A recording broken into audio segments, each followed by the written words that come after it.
ഈ ഒരു കുഴിയിൽ എന്താണെന്ന് ഇത് കാണുന്ന ഭൂരിഭാഗം ആൾക്കാർക്ക് മനസ്സിലായി കാണും. ഈ കുഴിയിൽ നിന്ന് ചിക്കനും മീറ്റ് എടുത്തു മാറ്റി പിന്നെ അതിൽ നിന്ന് റൈസും മാറ്റി അത് വേറെ പാത്രത്തിലാക്കി നമ്മുടെ മുമ്പിലേക്ക് ഈ ഒരു പ്ലേറ്റിലാക്കി കൊണ്ടുവരുമ്പോൾ കിട്ടുന്ന സന്തോഷം അത് വേറെ തന്നെയാണ്. ഈ ഒരു മന്തിയിലേക്ക് മയോണൈസ് ഇങ്ങനെ പതുക്കെ പതുക്കെ ഒഴിച്ച് അതിൽ നിന്ന് ഒരു പീസ് എടുത്ത് കഴിക്കുമ്പോഴാണ് ശരിക്കുള്ള സന്തോഷം കിട്ടുന്നത്. ഈ ഒരു പ്ലേറ്റ് മന്തി കിട്ടുന്നത് വേറെ എവിടെയല്ല, ആലുവിൽ നിന്ന് എയർപോർട്ട് റോഡിലേക്ക് പോകുമ്പോൾ കുന്നുംപുറം ജംഗ്ഷനിലെ ഏറ്റവും പുതിയ അറേബ്യൻ പാലസിന്റെ ഔട്ട്ലെറ്റിലാണ്. ഈ ഒരു മന്തിയിൽ ഇവരുടെ സ്പൈസി മീറ്റ് ഉണ്ട്, ബീഫ് ഉണ്ട്, എരിപെരി അൽഫാം ഉണ്ട്, ഹണി അൽഫാം ഉണ്ട്. വളരെ സോഫ്റ്റ് ആയിട്ടുള്ള സ്പൈസി ചിക്കൻ ആണ് ഹൈലൈറ്റ്. ബീഫ് മന്തിയും മസ്റ്റ് ട്രൈ ആണ്. ഇനി സ്പൈസി അൽഫാം ട്രൈ ചെയ്യണമെങ്കിൽ എരിപെരി അൽഫാം നല്ലൊരു ഓപ്ഷൻ ആയിരിക്കും. 10ഓളം ഔട്ട്ലെറ്റ് ഉള്ള അറേബ്യൻ പാലസിന്റെ കുന്നുംപുറം ദേശ ഔട്ട്ലെറ്റിൽ 160 ആൾക്കാർക്കുള്ള സീറ്റിംഗ് കപ്പാസിറ്റി ഉണ്ട്.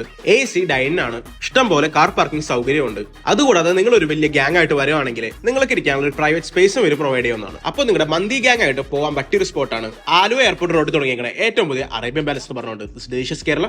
Thank you.